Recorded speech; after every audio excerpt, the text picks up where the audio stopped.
buenas tardes a todos. La ocasión la pintan parda, ¿no? Estar entre dos gigantes del pensamiento y aparecer como presentadora, pues es un lujo que no siempre se puede producir.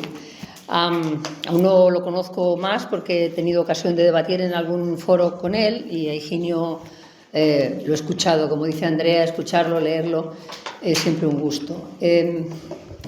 Este debate, que originariamente parece que estaba pensado para hablar de los retos que para la cultura supone la inteligencia artificial, debía partir de las raíces. Como ha dicho Andrea, pensar desde las raíces significa plantearse los temas que en la prisa y la superficialidad de la mayor parte del debate actual es complicado. Que haya este foro aquí ahora nos dice que hay esperanza y, por tanto, que seguramente puede expandirse la buena nueva más allá de estas paredes.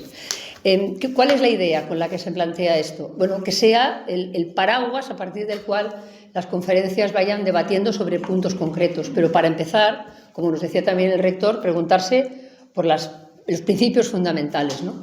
Y Higinio Marín y Gregorio Luri son, desde ese punto de vista, pues, no solo referentes intelectuales, sino además personas con una competencia tal como para que nos sirva para tomar nota, aprender y luego irnos a casa y reflexionar, ¿no? En el caso de Higinio Marín, por el hecho de que ha combinado además de una manera que a mí me parece, yo releía las cosas que ha hecho y digo, ¿cómo es posible que nos pidan en la universidad gestión, docencia e investigación y digamos, hombre, pero todo junto no se puede? Sí se puede, ¿no?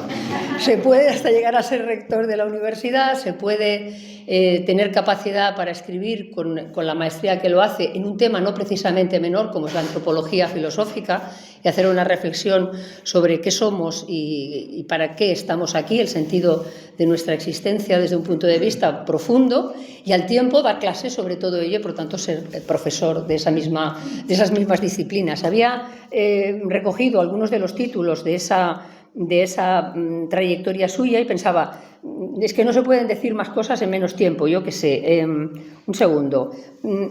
La antropología aristotélica como filosofía de la cultura. Esto es traer a los clásicos de siempre, a nuestro mundo contemporáneo. Ensayos de teoría social sobre el hombre, un cambio radical de paradigma en otro ámbito. La invención de lo humano, la teoría de la cordura, el hombre y sus alrededores, también es poesía la manera en que se plantean los títulos, ¿no?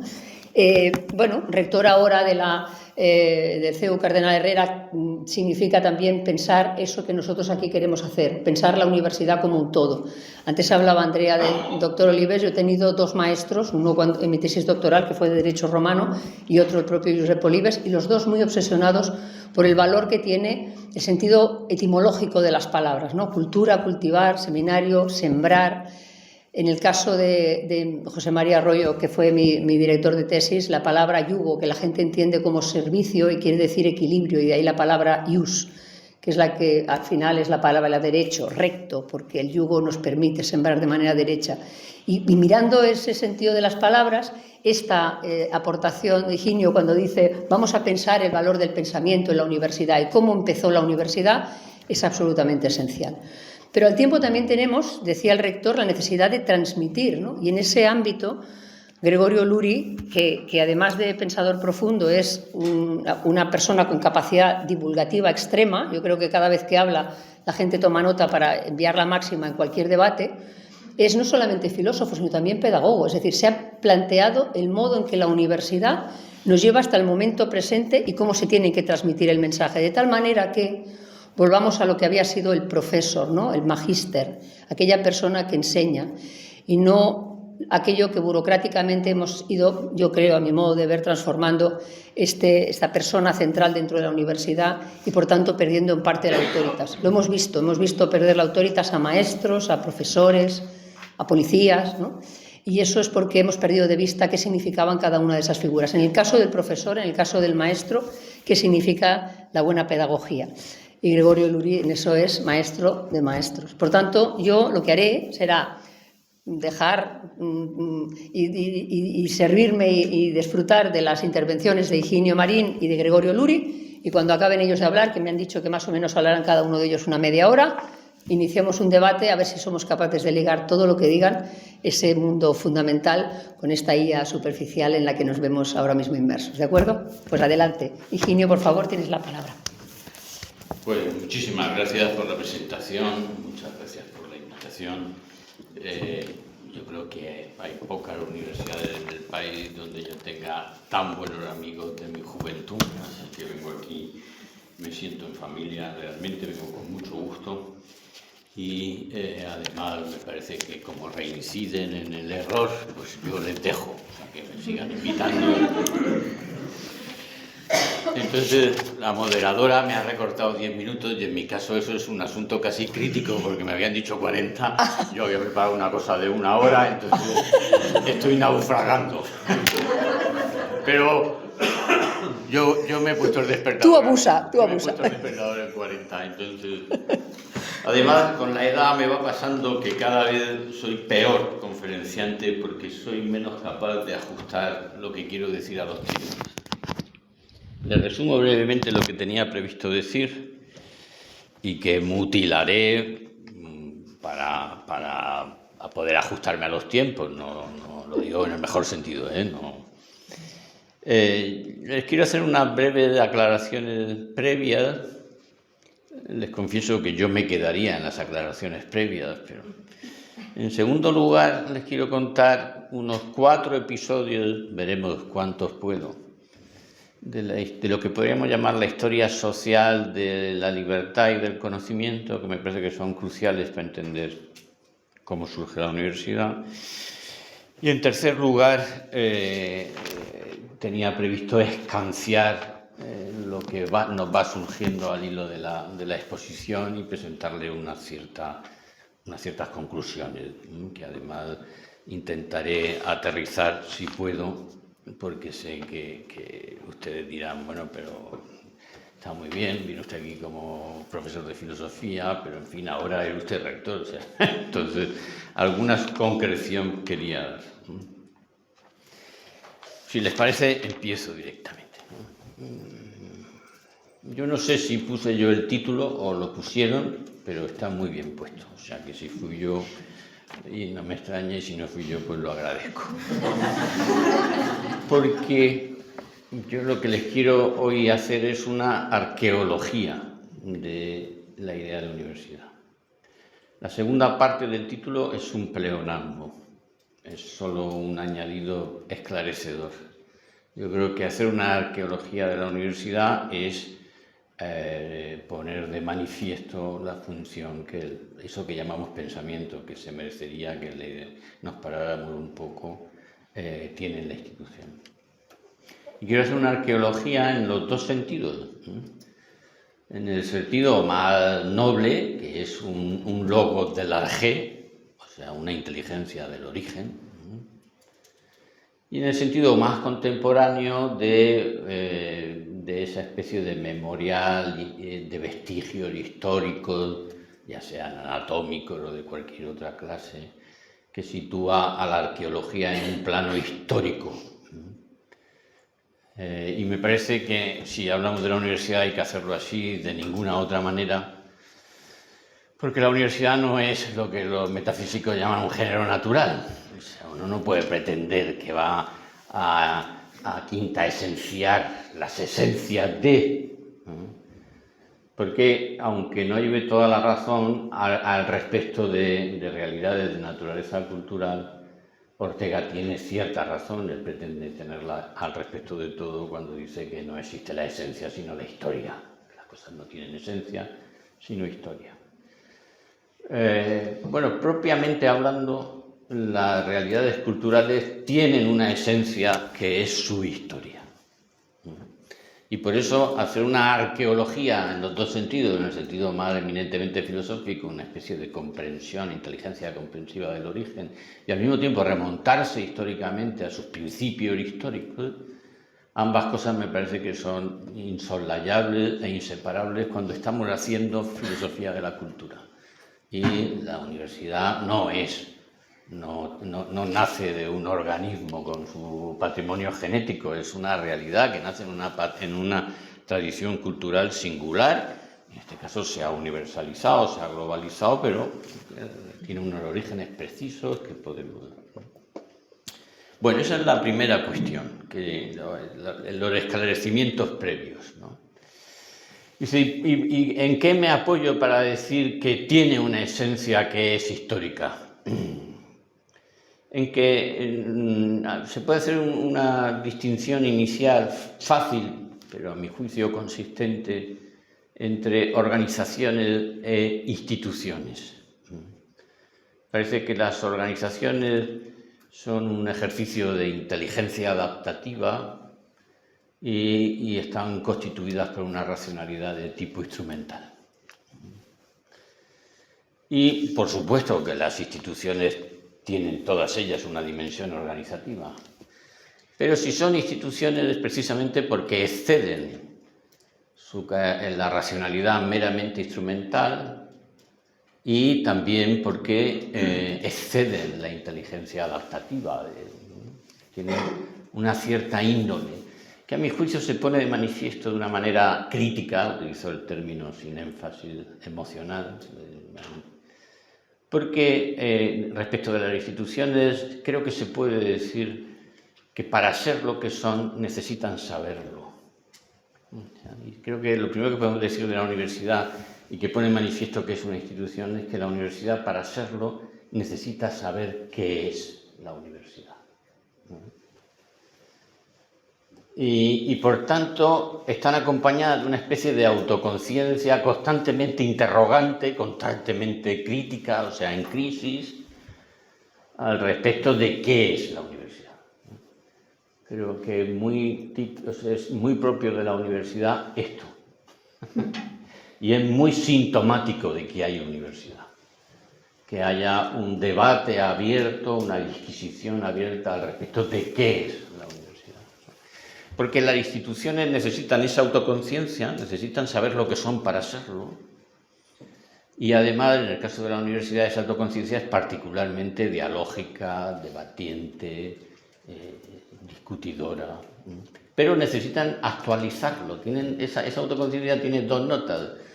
La constante actualización. Piensen ustedes en otras instituciones. Yo creo que instituciones se puede decir que son la justicia, el ejército, la iglesia, el hospital y, si quieren ustedes, la escuela, para diferenciarla de la universidad, y hay alguna otra, ¿no? Que sería del ejército si se olvidaran de qué es un ejército. Por tanto, de las cosas que corresponden.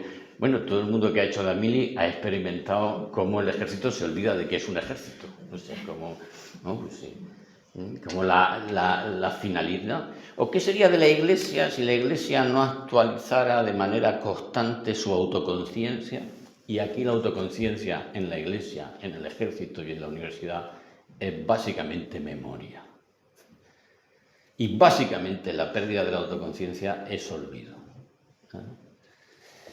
Y creo, sinceramente, que el sistema universitario occidental, si quieren ustedes el español, vive en un estado crítico amnésico, por olvidar que ha olvidado la pregunta, que le convierte en institución, ¿no? Entonces, de eso se trata, de hacerse la pregunta y, por tanto, de saber que la propia voz forma parte de un coro que, si existe, es un coro viviente, y eso es la universidad, ¿no?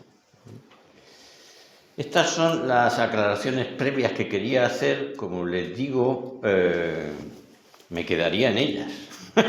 Me quedaría explicar qué es la arqueología, qué son las realidades de naturaleza cultural, por qué esta necesidad de autoconciencia merece, de manera no en sentido propio, pero merece el nombre de alma, y como además tiene que estar actualizada y requiere integridad. Entonces, esa autoconciencia, para hacerse valer y para convertirse en un principio operativo, necesita que el conjunto de los miembros de la institución, nunca ocurrirá, pero que el conjunto de los miembros de la institución participen de esa discusión. si los estudiantes no participan de esa discusión al respecto, aunque solo sea en la forma en qué consiste ser universitario.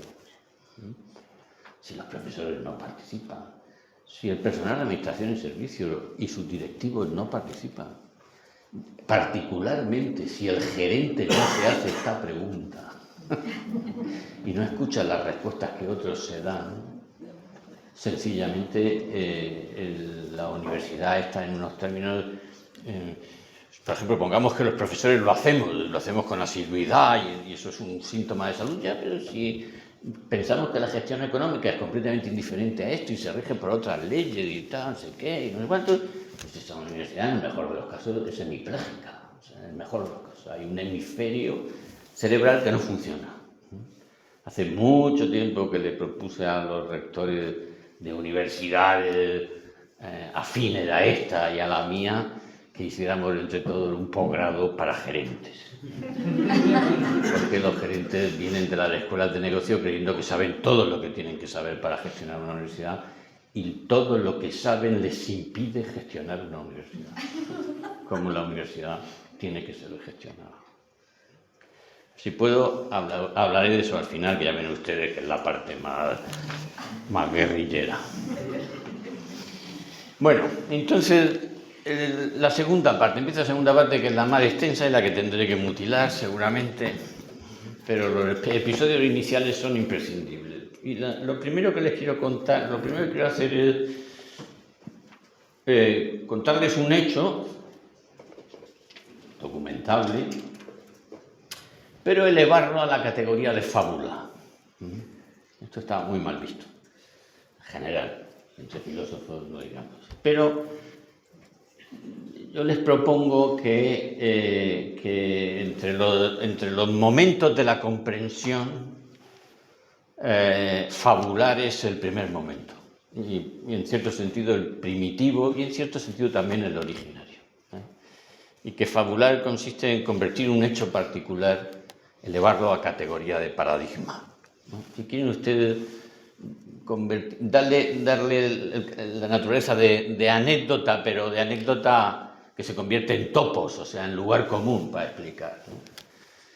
Yo quiero hacer eso porque me parece que además resume lo que les quiero decir de la universidad. Es verdad que lo resume escondiéndolo en parte, como van a ver.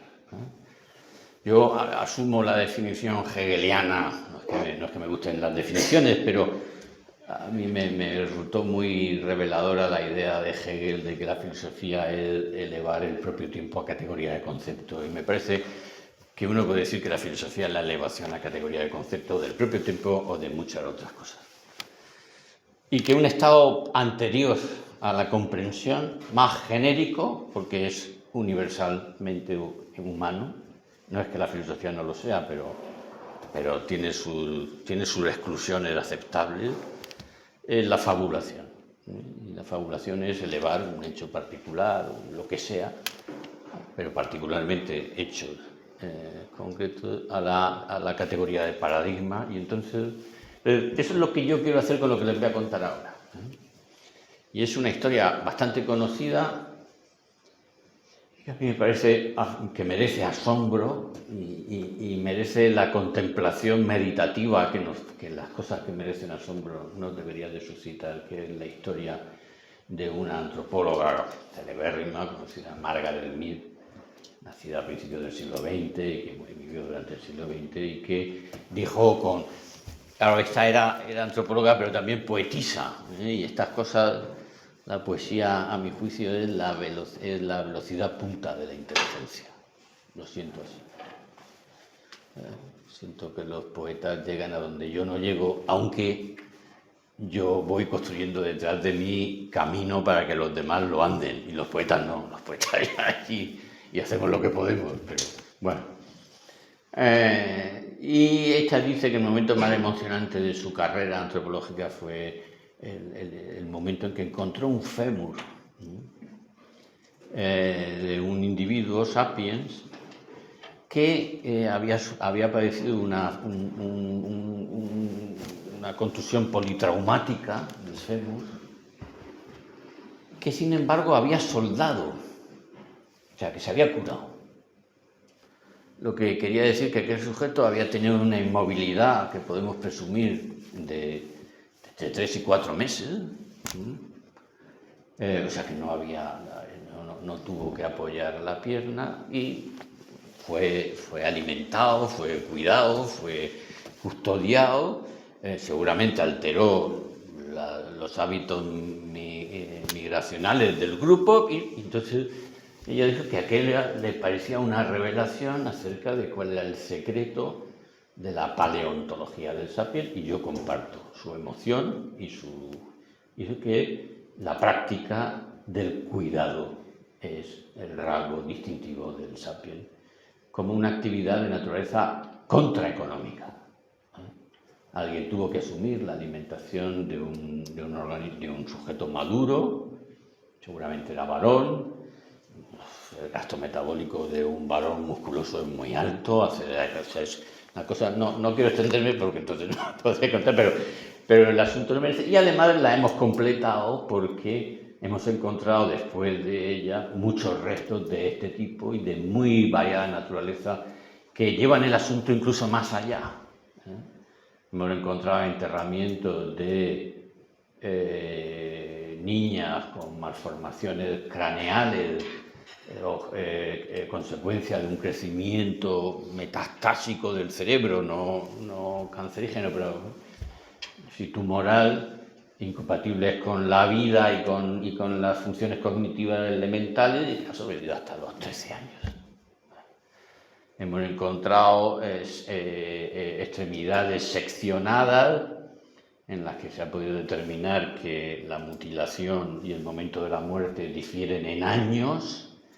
En un sapiens, que eso quiere decir que este asunto es crucial para hacer una antropología del cuidado, cosa que en las facultades de salud les importa mucho y donde yo he dado durante muchos años la antropología filosófica.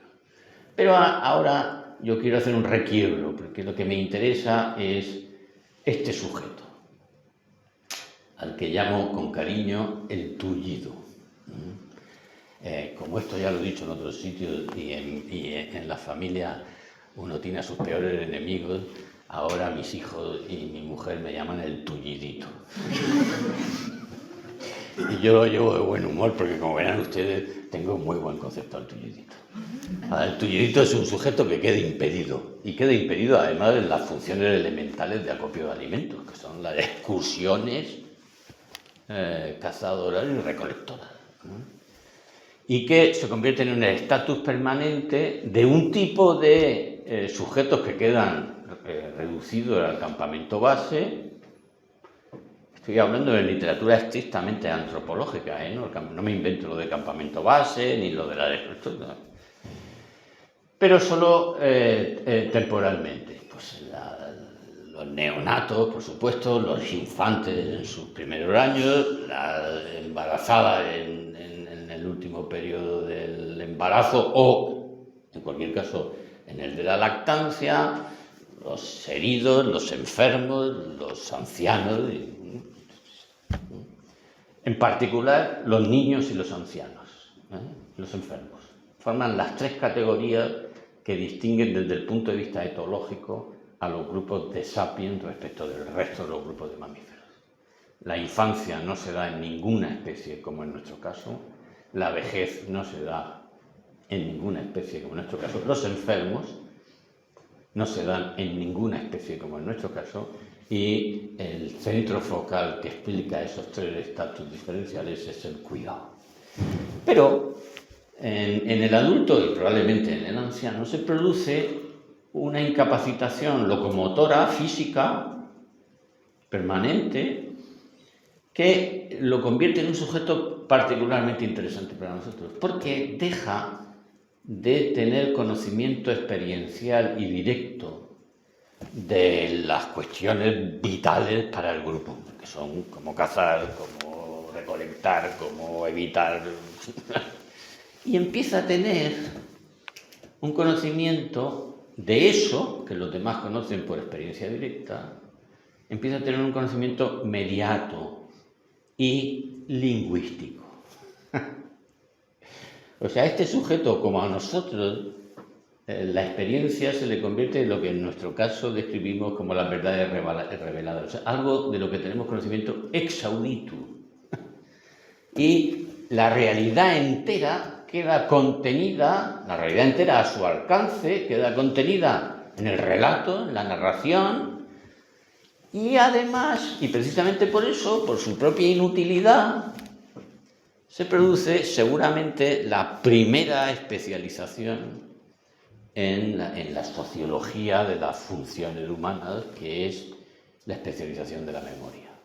Este sujeto, es una conjetura y además tiene carácter de fábula, ciertamente. Este sujeto seguramente es el origen de unos oficios que existen en todos los sistemas sociales conocidos, que entre nosotros tienen derivaciones contemporáneas como el notario, o sea, el que sabe de quién son las cosas, que es una función social crucial, pues si no, no hay manera de...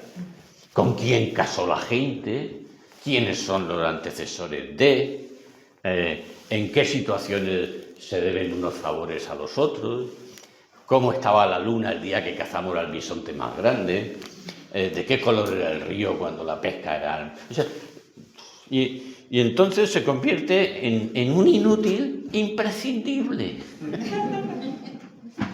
en un perfecto inútil. No es capaz de hacer nada con eficacia productiva.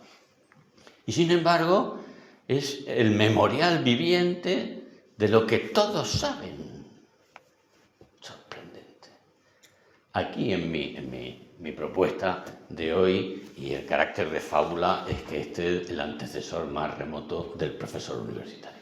Es un tío inútil, muy poco eficaz desde el punto de vista productivo, pero al que la comunidad a la que pertenece lo sostiene, porque aprecia su forma de vida como una forma de vida valiosa. Valiosa por sus rendimientos, pero valiosa por sí misma. Porque entre sus inutilidades está que, como se especializa uno cuando no consigue ver, pues que lo que hace es desarrollar la capacidad narrativa. Y además, al fijarla, introduce un elemento crucial y que nosotros podemos llamar ritualización. Si el día que matamos al mejor mamut la luna era menguante, pues probemos a ver si era la luna menguante.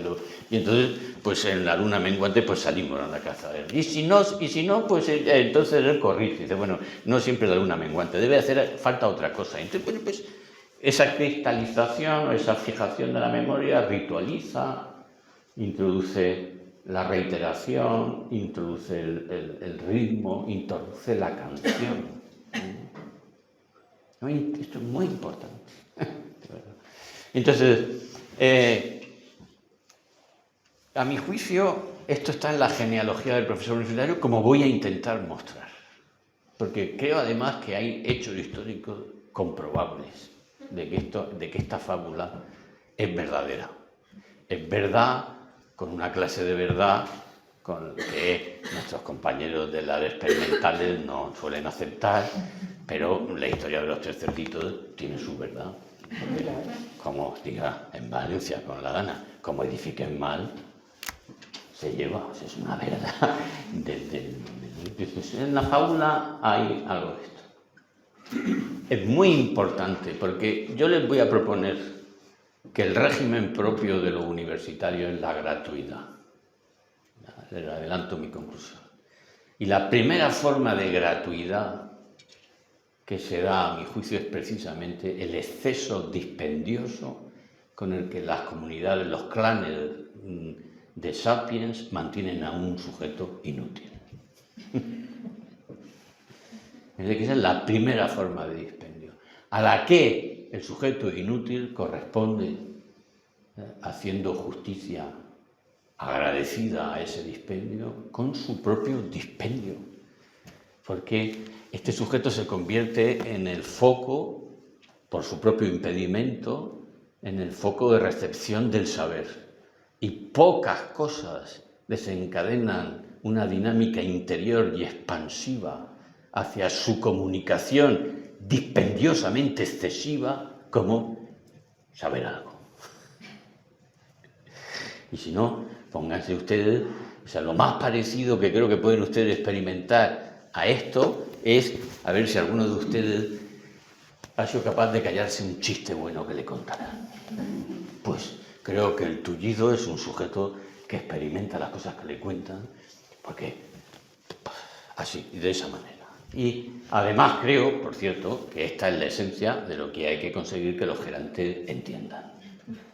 Que las leyes de la gestión económica en la universidad están subvertidas, lo cual no impide que se procure ni que se asegure la viabilidad económica, lo que fuera. Pero eso a ver si consigo llegar al final. Hay un segundo momento en la historia social que es el de la aparición de las ciudades y la especialización de oficios. ¿Cuándo ocurrió esto del tullidito? No lo sabemos, además, o es una fábula o no es, porque no tenemos ni siquiera tenemos conjeturas acerca de cuándo existen realmente comunidades que podamos ya reconocer como sapiens. Pero sí sabemos que hace unos 12.000 años, 10.000 años, según la época, en algunos sitios incluso hace 3.000 años, en algún lugar del planeta todavía incluso, no cumplidamente, se pasó del Paleolítico al Neolítico y se pasó básicamente por dispendio, por la aparición de algo que en los clanes tribales de Sapiens no tenía sentido, que era el excedente. Aunque hubiera gente particularmente capaz de hacer hachas bifaces, en el régimen de vida del Paleolítico no tiene sentido hacer más hachas bifaces de las que puedes transportar con ligereza, porque se convierten en lo que los militares llaman impedimenta, o sea, una cosa que hay que llevar en la mochila. Así que las migraciones, que no eran diarias, sino estacionales, y dependen del lugar del planeta, pero las migraciones estacionales ponen límite a la utilidad del excedente. Y por eso, con toda probabilidad, en los clanes de Sapiens, todo el mundo hacía de casi todo, y por eso mismo, y por el tiempo que podían emplear, incluso los más capaces de hacer algo, la mejora en el transcurso biográfico de un sujeto era pequeña. Y lo que se transmitía en los clanes generacionalmente era un patrimonio cognitivo, estoy hablando de labores productivas, que sufría muy poco el incremento. Y como además esos clanes estaban sometidos a desapariciones súbitas, apenas hay cambio. Y como apenas hay cambio, cuando éramos ingenuos y al mismo tiempo certeros, a eso le llamamos prehistoria, porque no había mucho que contar. Pero cuando aparece el excedente, y eso básicamente tiene que ver con la agricultura y la ganadería, y aparece un excedente, y esto lo dice Locke con un sentido, a mí me parecen estas cosas deslumbrantes, ya perden nada, dice, no basta cualquier excedente, tiene que ser el excedente que se pudre. Porque el excedente que se pudre te obliga, te urge al intercambio. Todas las manzanas que no te puedes comer, entonces no basta, por ejemplo, el excedente de cereales, pues los cereales aguantan bastante, de hecho probablemente por eso nos fijamos en el excedente que se pudre. El excedente que se pudre suscita el intercambio para no perder el valor de lo que se tiene, ¿no? Entonces, las ciudades aparecen con toda probabilidad, cuando se constituye un lugar donde se puede intercambiar lo que se pudre y lo que no se pudre. Y eso es un mercado. Y cuando tú puedes tener cosas que se pudren y no se te pudren porque las puedes intercambiar, y cuando los demás pueden hacer lo que mejor saben hacer en excedentes innecesarios porque los pueden intercambiar y conseguir cosas que se pudren, entonces hay gente que dedica toda su vida a una sola labor. Y se dedica toda su vida a una sola labor, en una sola biografía media, que estaba en torno a los 25 años, se pueden producir innovaciones como no se producían en 7 generaciones de hombres del Paleolítico. ¿Y si además ese sujeto se lo traslada a su hijo y al hijo de su hijo y lo hace así? porque es el patrimonio que tiene para legar, para la supervivencia de sus descendientes, y entonces se produce un cúmulo generacional con el que en la cuarta generación un chico de 15 años, en realidad desde el punto de vista de las destrezas productivas de hachas, de cuchillos, tiene 75. Y entonces empiezan a ocurrir cambios y muy deprisa, y hay muchas cosas que contar, porque aquí hacen cosas que allí no las saben hacer, y entonces no sé qué, y se producen intercambios ahora entre... Y entonces se produce la primera gran revolución del conocimiento mediante la especialización, que tiene que ver con el cúmulo, con la memoria, ahora ya no de naturaleza individual, sino genealógica, de un linaje.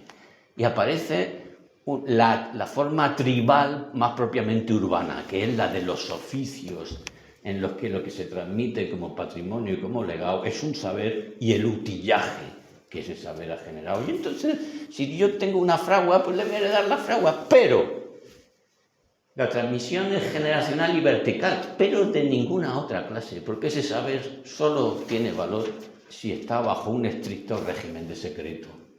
Y el herrero no le cuenta a nadie, salvo a su hijo, lo que él, su padre, su abuelo y su bisabuelo aprendieron. Porque en cuanto lo haga, delante le van a poner otra fragua. Esto que aparece en el 10.000 a.C. está en el 1200 en Europa, cuando esas familias, por el resurgimiento de las ciudades medievales europeas, ven cómo esas familias se asocian en un lobby de exclusividad, que no solo tiene un régimen de exclusividad respecto del conocimiento, sino también un régimen de exclusividad logrado, mediante la dinámica del lobby, de asentamiento en el burgo. Y eso se llama gremio. Y el gremio está constituido por aquellas cosas que se aprenden en y mediante la acción y su presencia. O sea, en el gremio, como en la fragua, se aprende del que sabe hacer presenciando el ejercicio de su hacer. Esto es muy importante para entender la universidad, porque la universidad nace declaradamente como lo contrario del gremio. Declaradamente.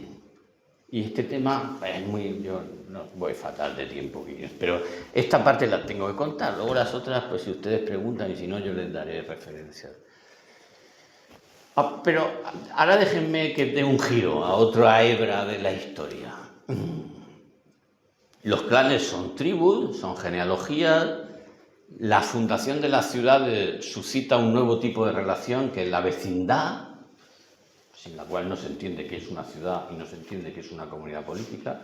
Lo cuenta Tito Livio con el pasaje de Rómulo y Remo.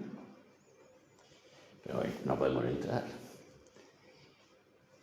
Pero los clanes tribales persisten en las sociedades urbanas. Los Montesco y los Capuleto, los Medici y los Pachi, los Mendoza y el antiguo régimen. Es el alcance de la pervivencia de la intraestructura clánica, tribal, genealógica en las sociedades urbanas, a las que se suman esas nuevas formas de linaje, que es un linaje cognitivo, que es la de los oficios de los gremios.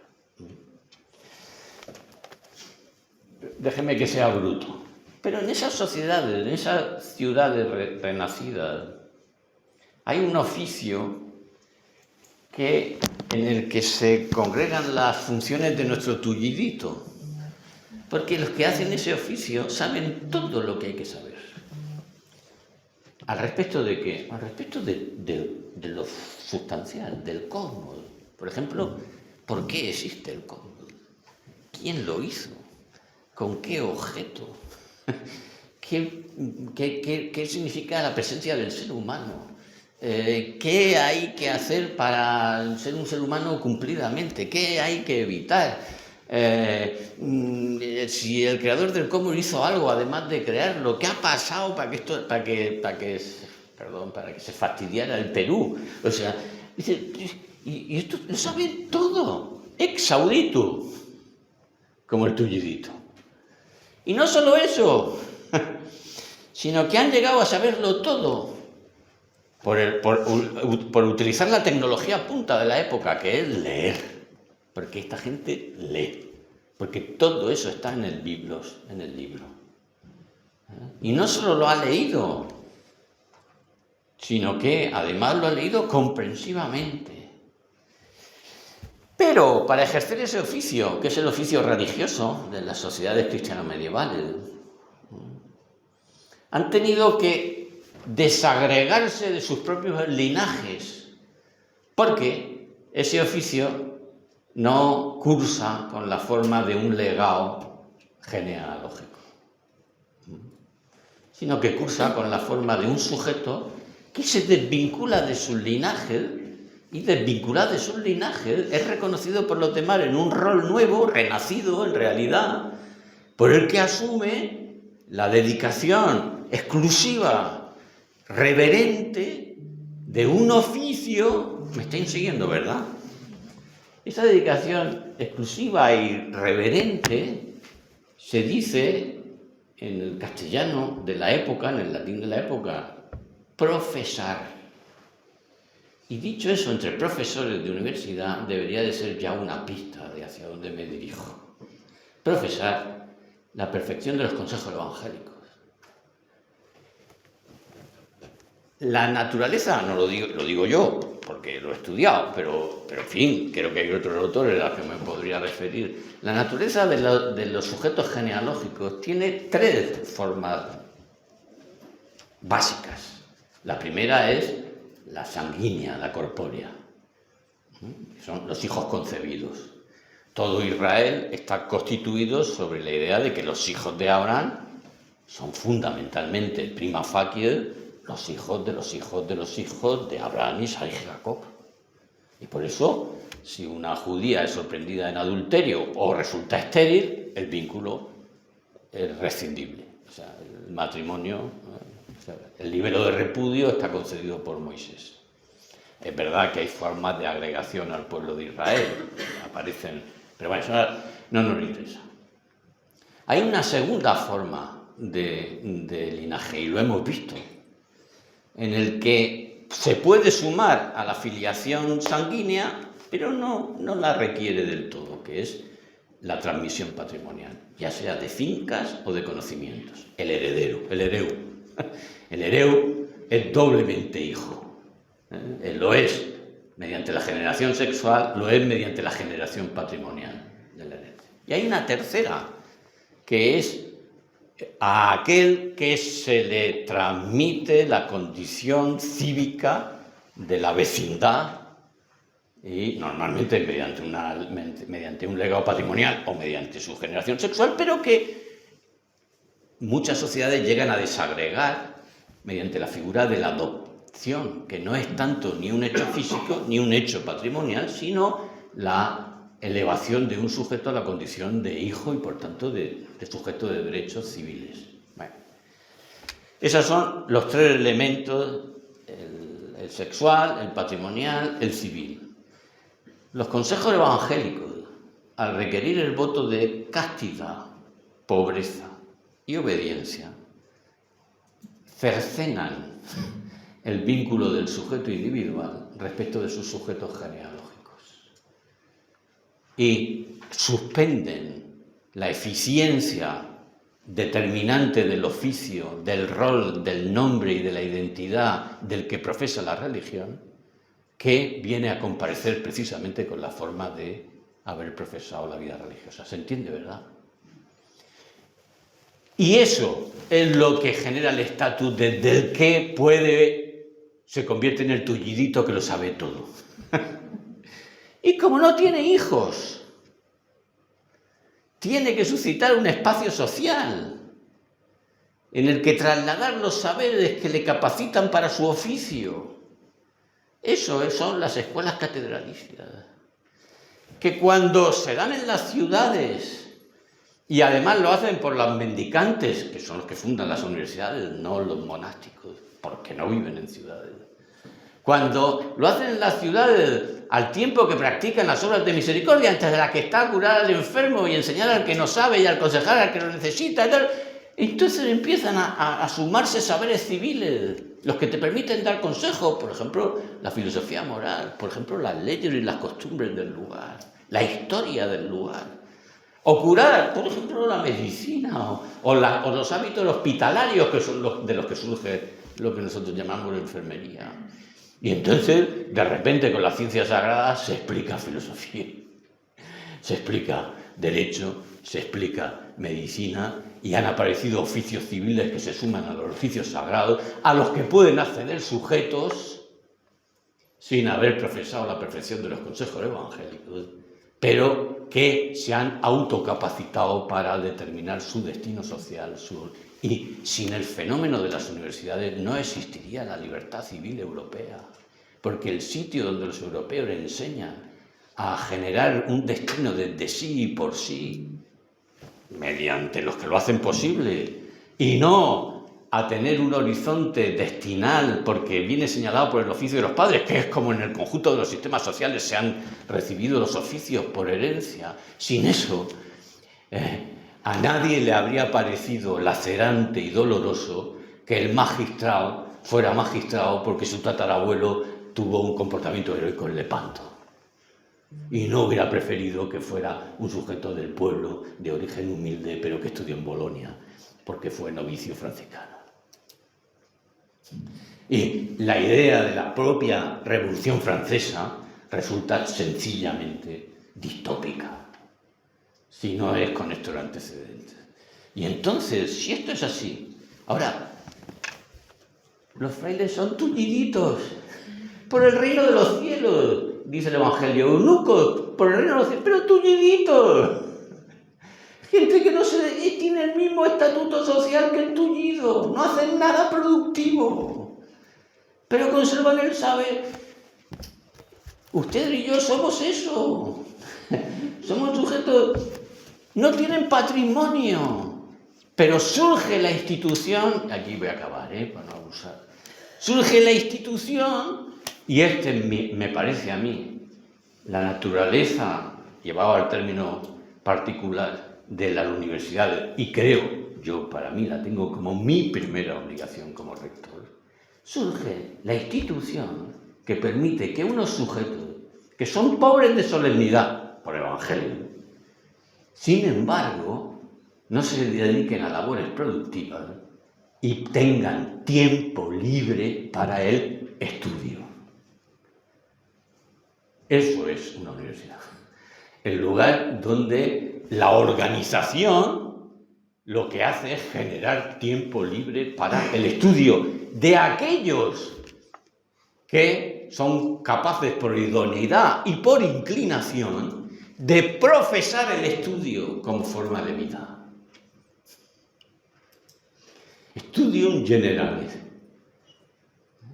En la universidad donde la burocracia, las cargas docentes, las cuentas del gerente, salvo que se trate de peligro de muerte, las cuentas del gerente, lo que hacen es precisamente ir limando tiempo de estudio. Es una institución, en mi opinión, universitaria en proceso de putrefacción, de degeneración. La universidad próspera es el lugar de la abundancia, del dispendio obsequioso de una sociedad que valora la vida de los que están dedicados a estudiar en un régimen inicial de inutilidad y la valora generando su sustento. Y la universidad es el lugar donde esos sujetos corresponden a ese mantenimiento con la dinámica dispendiosa e interior de comunicar lo que saben, porque la comunicación de lo que saben incrementa el gozo posesivo de lo que saben, lo incrementa y lo perfecciona. Fíjense que yo estoy convencido que habría, si hay un puesto que me parece que está poco codiciado en España, es el de hablar después de Ingenio Marín. No sé si se han fijado que no solamente tiene las ideas claras, sino que yo creo que es el único personaje en España que es capaz de estar hablando durante todo este tiempo y ni un solo anacoluto. Ni uno solo, ¿no? Es cosa que es digna de admirar en estos tiempos. Pero bien, permíteme que no siga con las alabanzas y entremos directamente en el tema. Quiero primero hacer una referencia a la tecnología como uno de los rasgos distintivos de nuestro tiempo y después intentar hacer una pequeña reflexión sobre la cultura y sus diferentes maneras de entenderla. Yo he defendido durante mucho tiempo que las tecnologías no son otra cosa que prótesis antropológicas que amplifican lo que somos. Esto quiere decir que más que preocuparnos por lo que las tecnologías pueden hacer con nosotros, lo que realmente nos debiera inquietar es lo que nosotros hacemos con las tecnologías. Voy a poner algún ejemplo de la demiurgia con la que nos movemos con las tecnologías. Miren, absoluta actualidad. La empresa Wells Fruit Snacks de Estados Unidos ha comercializado una especie de mediador emocional que traduce el lenguaje espontáneo de los padres al lenguaje psicológicamente correcto. Esto quiere decir que cuando le preparas el desayuno o el almuerzo a tu hijo para la escuela, le pones un mensaje. Por ejemplo, me tienes harto. Y el traductor inmediatamente, que tú lo escribes ahí con un rotulador en la bolsa de snacks, el traductor inmediatamente traduce esta grosería paterna a lo psicológicamente correcto, que en este caso es ni más ni menos que me encanta lo independiente que puedes llegar a ser. El Snorbel es un robot con inteligencia artificial que por $300 pasa la noche al lado de nuestros hijos, de tal manera que si el niño se despierta asustado, el robot le sonríe y le dice, no pasa nada, estoy aquí contigo, tranquilo, puedes dormir. Milo es una herramienta de inteligencia artificial cuyo lema es, créanmelo, no le preguntes a mamá, pregúntale a Milo. Bien, yo sigo viendo claramente o clara esa dimensión protésica de las tecnologías, pero hoy lo que me resulta más llamativo es la aceleración con la que esas prótesis se van sustituyendo a una velocidad pues cada vez mayor. Adquieras la prótesis que adquieras, ¿qué es lo que ocurre? Que hay algún lugar en el mundo que en estos momentos están a punto de sacar al mercado una prótesis que acelera las funciones de la que acabas de comprar y te ofrece además alternativas nuevas. El efecto paradójico de esta aceleración es que lo bueno resulta poco comercial. Al resistir la obsolescencia nos incapacita para ponernos a disposición de lo posible. Y creo que lo que caracteriza nuestra cultura tecnológica es precisamente esa invitación permanente a ponernos a disposición de lo posible. Es decir, a ser algo así como unos maniquís cuyo valor va a depender de las prótesis con las que se arman para gestionar sus relaciones con el mundo. De hecho, creo que esas nuevas tecnologías en conjunto están haciendo creíble esta visión tecnológica del hombre. Y me parece que antes de rendirnos a la visión de un ser humano como aquel ser capaz de ser armado y desarmado de prótesis, hemos de plantearnos cuál es nuestra situación en la realidad y por dónde nos movemos. De hecho, se da una característica muy curiosa en nuestro tiempo, y es que estamos viendo adelantos notables en todos los campos del saber, absolutamente en todos, medicina, arquitecturas, ingeniería. Sin embargo, la suma de todos esos adelantos no nos da para un progreso con mayúscula.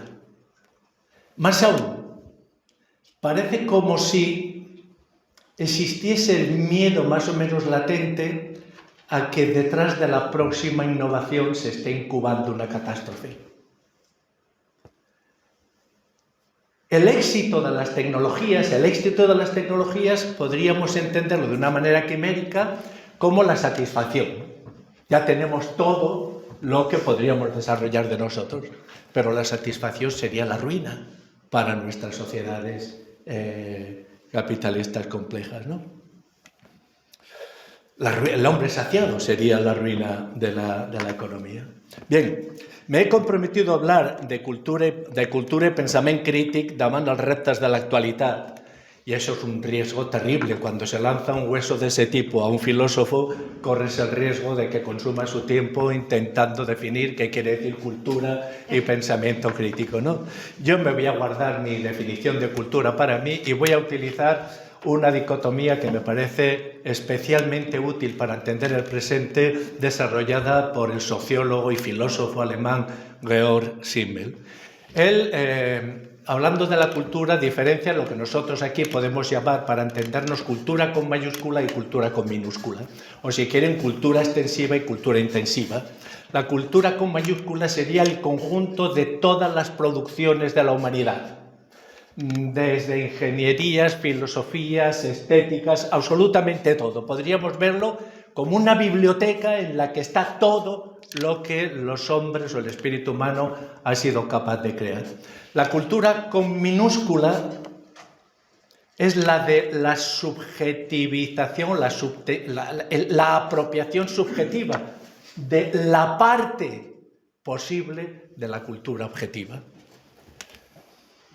Nunca nadie en la historia de la humanidad, aunque retrocedamos a Grecia, ha podido asimilar toda la cultura objetiva que tenía a su disposición. Lo que ha ocurrido en los últimos años es que la extensión, la aceleración progresiva de la cultura objetiva convierte nuestra capacidad de asimilación de lo posible en una capacidad cada vez más restringida. Cada vez tenemos un acceso más problemático y limitado al conjunto de producciones de la cultura, ¿no? De la cultura extensiva. A esta situación, Simmel la llamó en su tiempo tragedia de la cultura. Efectivamente, hay una tragedia en el hecho de que por mucho que dediques tu vida a subjetivar los productos objetivos de la cultura, solo das para una mínima parte, ¿no?, de lo que hay. Pero a medida que esa cultura ha ido creciendo, pues nos encontramos en una situación que la tragedia está alcanzando hoy dimensiones tales que de alguna manera se hace comprensible la necesidad de dotarnos de lo que podemos llamar exomemorias, ¿no? Todos los tipos de aparatos que tenemos a nuestra disposición para intentar acumular el qué. Lo que ya está en la cultura objetiva, también objetivado, porque la cultura en el sentido intensivo es o un rumiar o no es nada. Un rumiar de lo que hay, un apropiarse, un hacer algo propio, ¿no?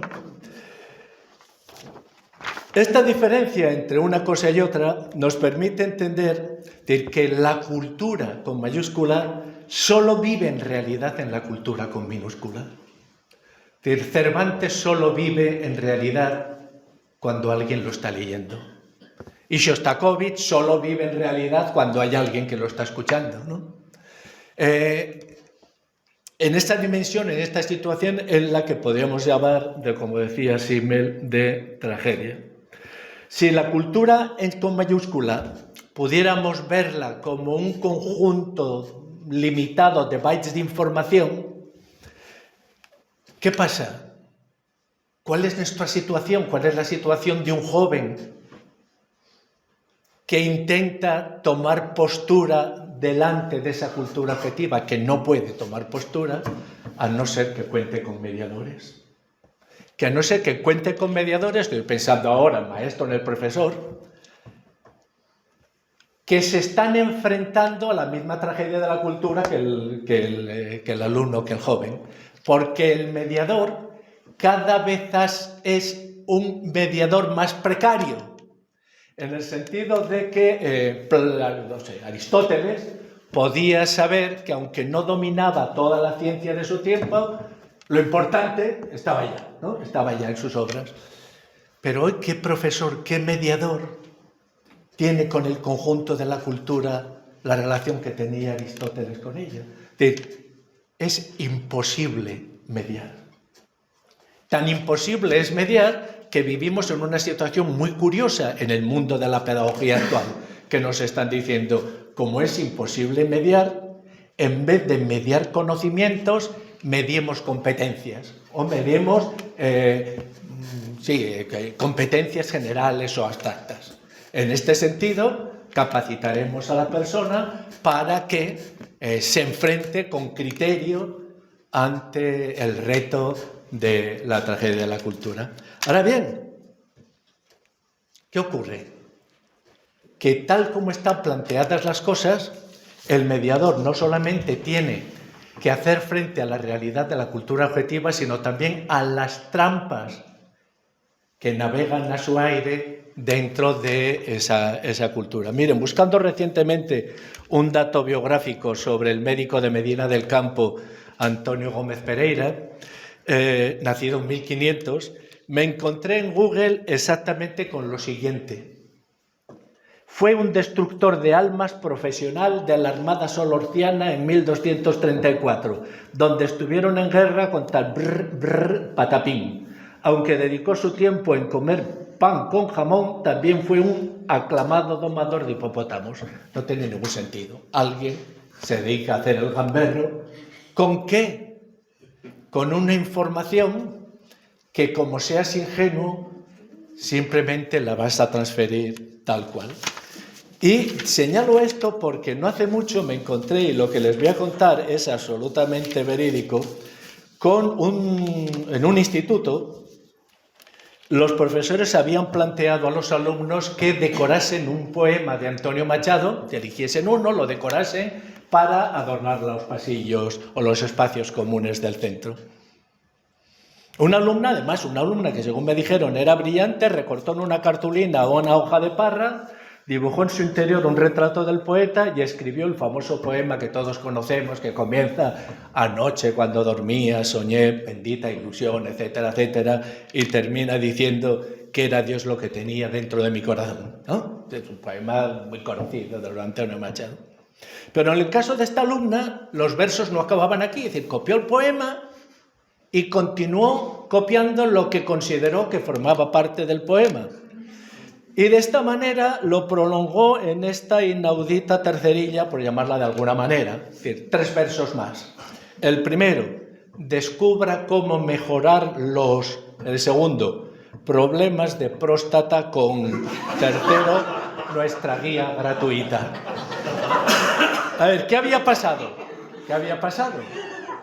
Pues había pasado sencillamente que la alumna, guiada por su comportamiento habitual de copiar lo que encuentra en la pantalla y dar lo que aparece en la pantalla como válido, simplemente no se detuvo a pensar en lo que estaba haciendo. ¿Qué ocurre? Que si esto fuese una anécdota puntual diríamos, bueno, tampoco hay que hacer de la anécdota categoría, pero es que, señores, el 80% de nuestros alumnos ya de bachillerato copia de Internet. Pero el copiar significa ni más ni menos que el impedirte a ti mismo subjetivar la cultura objetiva. Te niegas a ese proceso. Estás diciendo, me sitúo fuera de ese terreno y entonces, bueno, pues voy a probar, porque probablemente los profesores no estarán analizando trabajo por trabajo qué parte hay mía y qué parte está copiada. Bien, quiero decir, estamos en esta situación. Y en esta situación se nos ha vuelto muy difícil disponer de un criterio que nos permita analizar pros, contras, la verdad, la mentira, la broma, la ironía. Pero, sin embargo, el criterio es imprescindible. De hecho, vivimos en una sociedad en que la información disponible es tan grande que en sí misma cada vez pierde más valor. Lo que está adquiriendo cada vez más valor es el criterio para seleccionar la información pertinente en cada caso. O, si quieren, el criterio para transformar la información en conocimiento. ¿Cómo podemos hacernos con ese criterio? Miren, la única respuesta honesta que les puedo decir es que creo que si de verdad estamos comprometidos con disponer de ese criterio, necesitamos 5 elementos. 1, la cétesis, ahora hablaremos de ella. Segundo, la intimidad intelectual con los grandes, con los pensadores grandes. Tercero, lo que Luis Vives llamaba el ars nesciendi, el arte del no saber. Cuarto, la resistencia crítica a las exomemorias. Y quinto, y para mí lo fundamental, es la conciencia clara de la singularidad no ética del ser humano, del hombre. Diré 2 cosas de cada uno de estos aspectos. Mire, la cétesis es un término platónico que básicamente lo que quiere decir es búsqueda. Y Platón, de hecho, en el círculo platónico, también Jenofonte, utilizan, cuando están hablando la cétesis, ponen el ejemplo del cazador. De lo que nosotros nos podemos comprometer como cetéticos es a seguir las huellas, a seguir pistas. ¿Encontraremos la verdad? Pues en una situación como la actual posiblemente nos tendremos que contentar con aspectos de la verdad. Pero lo que no podemos hacer es rendirnos. Es decir, si ante la complejidad de la cultura objetiva nos rendimos y caemos en el escepticismo, Platón dice en el Fedón algo extraordinario. Dice, el que busca la verdad es literalmente un filólogos, un amante del logos, de la razón. Ahora, como esa razón es común, si eres amante del logos, si eres filólogos, eres también filántropos, amante del hombre. Ahora, si ante las dificultades de la empresa te rindes, entonces te estás convirtiendo de filólogo en misólogo. Y el misólogo te lleva directamente a la misantropía. Es decir, mantener la capacidad de resistir ante las dificultades de la búsqueda es lo que caracterizaría a la cétesis. Pero de la cétesis a mí me gusta especialmente una cosa que aparece, es una mención muy pequeñita en el protoevangelio de Santiago, que está probablemente escrito en el siglo II de nuestra era, en el que leemos en un párrafo precioso que cuando San Joaquín animó a Santa Ana a llevar a la Virgen María al templo, Santa Ana contestó: esperemos todavía hasta que cumpla los 3 años, no sea que vaya a tener añoranza de nosotros. Esa palabra, esa añoranza es cétei, cétesis. Y efectivamente, dado que nuestra alma tiene una naturaleza sintética, si yo aquí pongo frutas de distinto tipo, las vamos a asociar como frutas, intentamos agruparlo diverso en unidades. La persona que busca sabe que aquello parcial que se ha encontrado apunta a una unidad de la cual eso es solo parte. Esa búsqueda de la unidad oculta o que de alguna manera nos rehúye, pero que nosotros nos comprometemos en seguir buscándola, se puede ver también como una añoranza. Esto obviamente tiene un sentido muy claro dentro del platonismo. Pero a mí me parece que es eso, que no solamente debemos buscar, sino que debemos buscar siendo conscientes de que nunca tenemos completo eso que añoramos, ¿no? En el anuncio de sus lecciones para el semestre de invierno de 1765, escribió Kant lo siguiente: el verdadero método de instrucción en filosofía es el cetético, y explica, indagador. Y añade, el estudiante no tiene que aprender pensamientos, sino a pensar. No se le debe llevar, sino guiar, si se quiere que en el futuro sea capaz de andar por sí mismo. A mí, esta rotunda afirmación de Kant lo que me demuestra es que ni los más grandes pensadores están a salvo de la frase rotunda que parece perfecta para un aforismo, pero resulta engañosa. No podemos enseñar a pensar, no podemos aprender a pensar aislándonos de las personas que han pensado bien. Si nosotros queremos aprender a pensar, necesitamos convivir intelectualmente con las personas que han pensado bien y desde luego mejor que nosotros. Esto Ramon Llull lo dice de una manera preciosa en el llibre de Meravelles, d'esta manera. Una vegada es va esdevenir que un filòsof, quan hagué estudiat, anà a distreure's fora de la ciutat i va veure un bou que menjava molt de temps en un camp de blat. Quan el bou estigué tip, va sortir del camp de blat i va entrar al desert i va jeure a prop d'un arbre i va remugar i mastegar allò que havia collit al camp de blat. Aquell filòsof va retornar a la ciutat i per l'exemple que hagué après del bou va pujar-se a una alta muntanya amb tots els seus llibres i en aquella muntanya què va fer? No se limitó a seguir leyendo libros o a resumir esos libros, sino que, i en aquella muntanya es va estar molt de temps recordant allò que havia après i va trobar noves ciències. El contacto con los grandes nos permite, gracias a ellos, no ser simplemente un seguidor,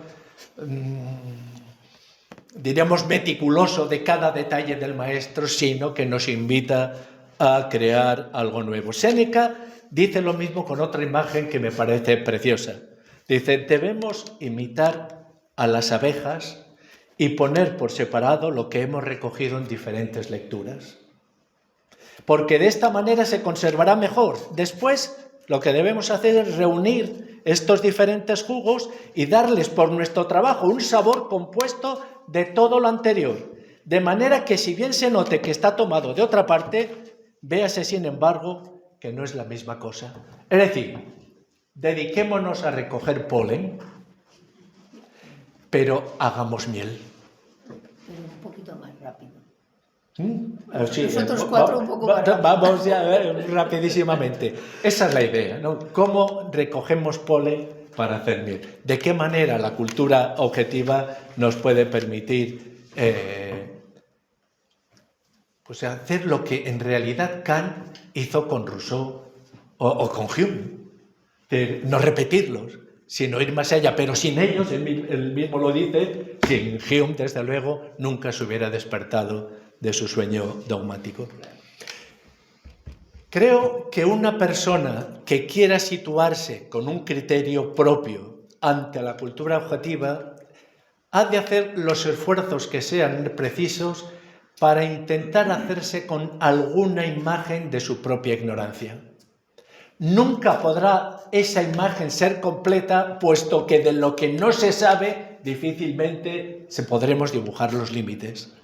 Pero sí que necesitamos tener conciencia de que no llegamos a todas partes. De la misma manera podemos plantearnos algo que a mí, desde un punto de vista escolar, pues constituye en definitiva el 90% de las cosas que hago. Señores, no podemos pensar tout court, no ya pensamiento crítico, sino pensar si no tenemos algo en lo que pensar. Y ese algo, pues son conocimientos.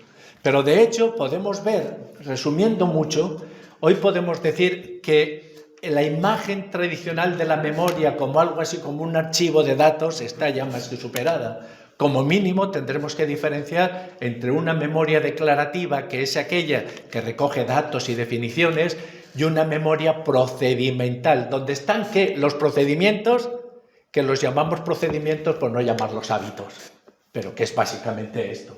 Hace mucho unas monjas de aquí de Barcelona me decían, no entendemos lo que querían decir con competencias. ¿Qué es? Y le voy a decir, es fácil. Piensen en hábitos y llámenle competencias. Ah, ¿es eso? Pues exactamente, pero tenemos un tiempo en el que... Bueno, un ejemplo para que entiendan lo que les quiero decir, porque esto me parece muy relevante para nuestra función docente, sea el campo que sea. Si yo ahora les digo a ustedes 3x igual a 21, ¿qué pasa? Que su memoria procedimental está operando y dice, x por lo tanto igual a 7. Es decir, pero si no tienen el esquema del significado, se van a encontrar con que no entienden nada. Es como si ahora me pongo pedante y les digo, como decía Platón, ton ai genesis. Génesis uk egon. Y los que sepan griego, pues sabrán de qué estoy hablando, pero los que no hay manera de encajar eso en nuestros conocimientos previos, ¿no? Pero ahora piensen que lo siguiente, como todos somos cultos, pues os puedo hacer esta pregunta. Si decimos que 3x es igual a 21, por lo tanto, en un sitio tenemos 3x que es una operación, después tenemos el signo igual y después 21. ¿Estamos queriendo decir que una operación es un número?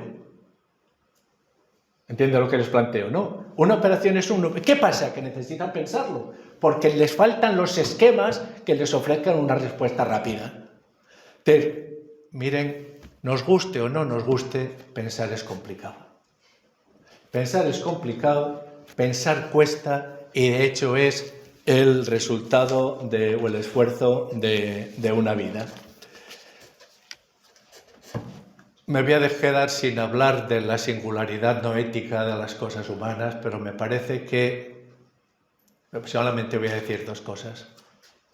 Cuando San Agustín comenta el Génesis, se detiene en lo que más le llama la atención a él, y es que dice, cuando Dios crea las bestias, las crea como si fuese un dios aristotélico, por su género y especie. Y cuando le toca al ser humano, entonces cambia totalmente de criterio y lo crea a su imagen y semejanza. Yo les confieso que siempre he tenido problemas para entender qué quiere decir que yo estoy hecho a imagen y semejanza de Dios. Siempre he tenido problemas. Pero estar hecho a imagen y semejanza de un ser inefable quiere decir que algo inefable hay en mí. Y quizás sea precisamente eso inefable lo que es de más valor. Si es así, reivindiquémoslo, porque eso es exactamente lo que intentan tapar las prótesis antropológicas o las tecnologías. Hacernos perfectamente descifrables en un mundo cada vez más cuantificado. Bien, ¿qué es lo que he pretendido hacer? De una manera, me da la sensación un tanto caótica. Pensaba acabar diciéndoles fellow elitist, que es la manera como un importante Alan Bloom se dirigió una vez a un grupo de profesores universitarios. Creo que lo que nos corresponde para orientar la cétesis, esa búsqueda que tiene que tener un sentido si queremos proseguirla, es a nosotros aventurar imágenes sinópticas del presente que nos permitan orientarnos con más o menos seguridad. Eso es lo que pretendía hacer, no sé si lo he conseguido, es decir, vamos a aventurar una imagen sinóptica del presente. Dios sabrá si lo que pretendía ofrecerles y lo poco que les he mostrado, pues se corresponde o no con la verdad. O si soy como esas crisálidas de las que habla Ulrich Beck, que dice, sienten dolores, y no sabe si son dolores de muerte o dolores de nacimiento, ¿no? Y de alguna manera estamos sintiendo, creo yo, eso en el presente cuando enjuiciamos el presente. Que como probablemente una imagen nuestra del mundo se está resintiendo, creemos que se está resintiendo el mundo. Y ahí tenemos que ser muy cuidadosos. Bueno, precisamente porque estamos en esa confusión de que la perplejidad no sabemos si es nuestra o es perplejidad del mundo, precisamente por eso nuestro tiempo es más que nunca el paulino, y ahora les voy a hacer una trampa, Jonín Kairós. Y aquí me callo. Los que no entiendan el significado, pues disfrutarán subjetivando esa expresión. ¿Qué demonios quiere decir Jonín Kairós? ¿Y en qué sentido nuestro tiempo es precisamente eso, el Jonín Kairós? Gracias.